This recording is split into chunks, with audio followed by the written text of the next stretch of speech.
Hello, everyone, and thank you for watching our short talk on concurrent incorrectness separation logic. I'm Azalea Raad, and this is joint work with Josh Berdine, Derek Dreyer, and Peter Raad. Concurrent incorrectness separation logic, or CISL for short, is the first work to adapt the theory of incorrectness separation logic to support concurrency as a formal foundation for concurrent bug detection and analysis. So let's start with a quick overview of the state of the art. Incorrectness logic and its later extension incorrectness separation logic are formalisms that can be used to prove the presence of bugs, i.e. for bug catching. They're instances of under-approximate reasoning, meaning that we can write triples of the form PCQ with P and Q in square brackets that say for every state S in the set of post-states Q can be reached by running the program C on top of some state S prime in the set of pre-states P. In other words, the set of post-states Q are included in the set of reachable states from C when run on P. That is to say, Q under-approximates the set of reachable states. Pictorially, whenever the set of reachable states is given by this bigger black oval, then the set of post-states Q will be given by this smaller blue oval that is included in the set of reachable states.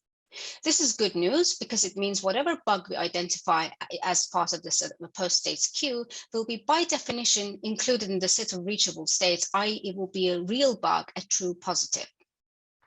Of course, this comes at the cost of missing some of other bugs that are included in the set of reachable states but not in Q, i.e. we could have false negatives. But this is absolutely okay in the world of bug detection because our number one priority is to reduce noise, i.e. false positives. That is to say, we want to avoid reporting something as a bug that is not a bug.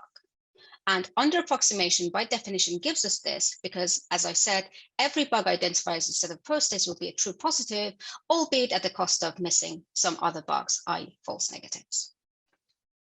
Now, this is the state of the art for in terms of the formalisms for under-approximate reasoning. And unfortunately, both incorrectness logic and incorrectness separation logic only support sequential programs and not concurrent programs. On the other hand, when we look at the state of the art, the literature for concurrent bug detection tools, there has been a recent trend on using under-approximation to develop bug catching tools for concurrency. Specifically, there has been the RacerD tool at Meta for detecting data races, and recently another tool for deadlock detection at Meta that also uses under-approximation. Now, remember that I said the number one concern in the bug detection world is to reduce false positives and to completely eliminate them, in fact, and as a result, having this no false positives theorem that says every bug found by our tool is a real bug.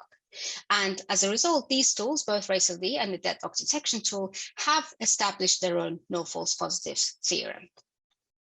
Unfortunately, because there is no unifying framework to give a formal foundation for concurrent bug detection, each of these tools have established their own no false positives theorem independently. And this is where CISL comes in as a unifying framework that allows us to build concurrent analysis on top of, and as you will see, to get a no false positives theorem for free. As I said before, CISL is the first adaptation of under-approximate reasoning for concurrent bug detection. CISL is a general framework in that it can be instantiated for multiple bug catching analysis.